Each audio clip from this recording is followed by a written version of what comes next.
Desde la última vez que hablamos, tiene diciendo que me va a refutar con el primado de Pedro y tuvo tiempo suficiente para prepararse. Ahora usted quiere hablar más. Don Eduardo. Dice que primero las pusiéramos y después eran preguntas los dos. No, la gente ya escuchó las dos cosas. Gracias, don Eduardo. Primeramente quiero dejarles claro que yo no vengo hoy de ninguna forma a rechazar o a negar que Pedro, que el apóstol Pedro tuvo un liderazgo en los primeros años de la iglesia.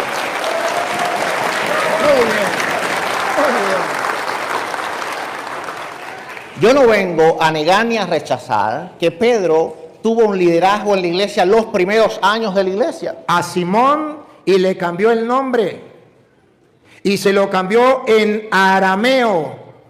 Si usted me hace el favor y me lee Juan 1:42, no se lo cambió en griego, Petrus, Petra, se lo cambió en arameo para que usted deje de pelear si era piedrita, si era roca, si era que ese cuento que le llenaron la cabeza.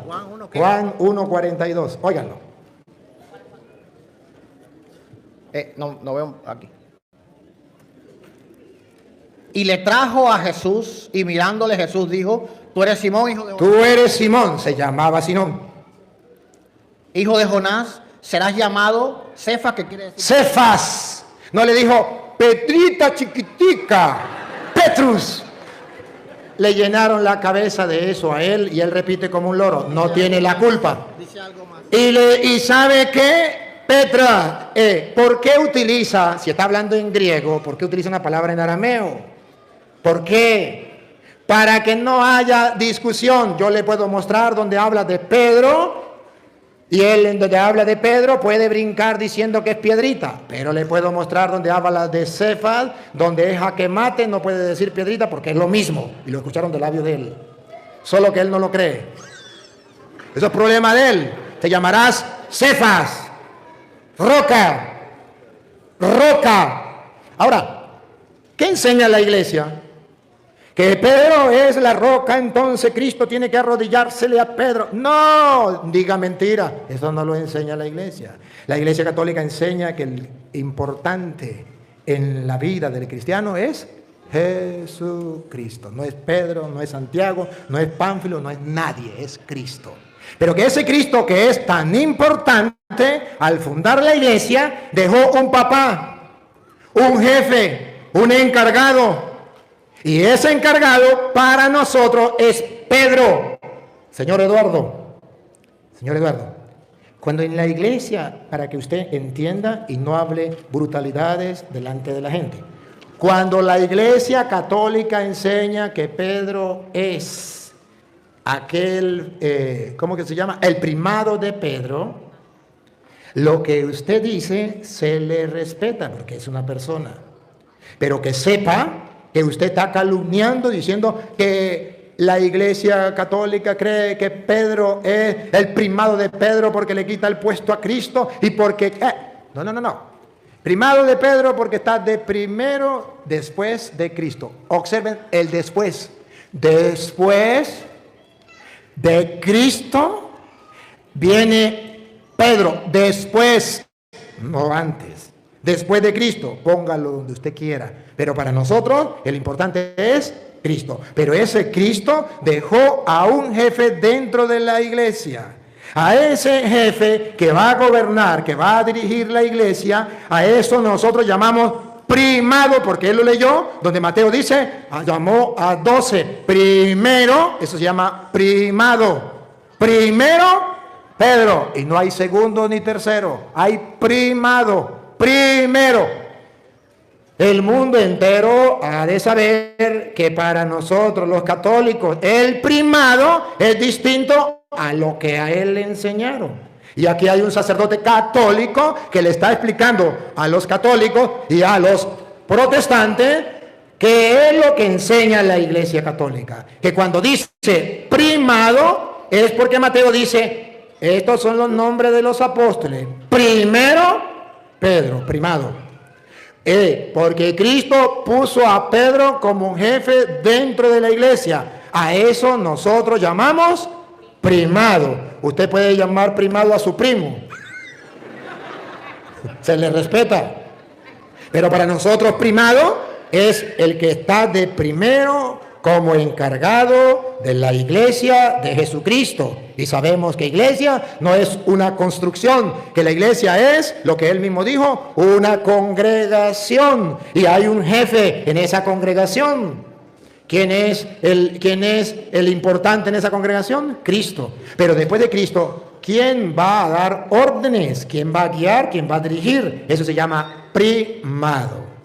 Él lo dijo varias veces y dijo, y el cura Toro no tiene cómo refutarme que 3 evangelistas están a mi favor.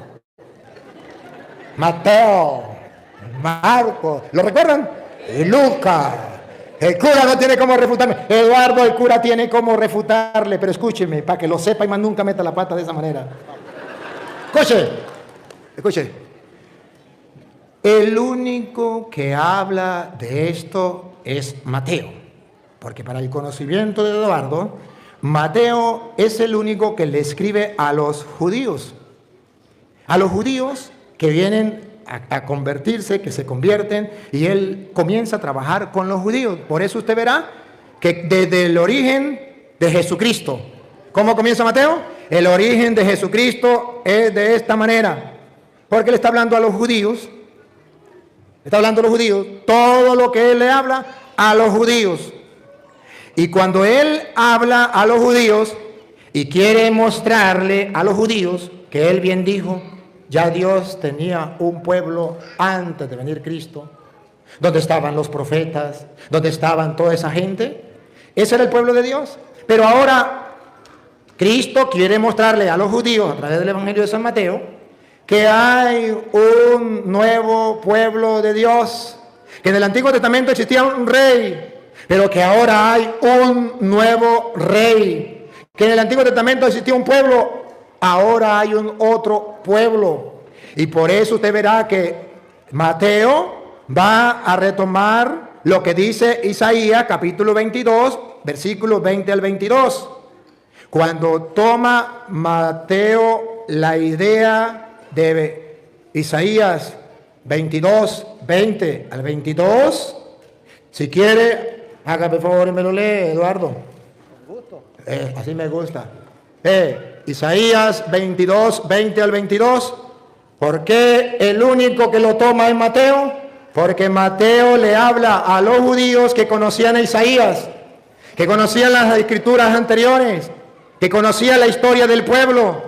Y entonces le viene a mostrar que si antes existía un rey, ese rey tenía un mayordomo, ese rey tenía un pueblo, ese rey se iba y le dejaba las llaves al mayordomo y el mayordomo ejercía en nombre del rey.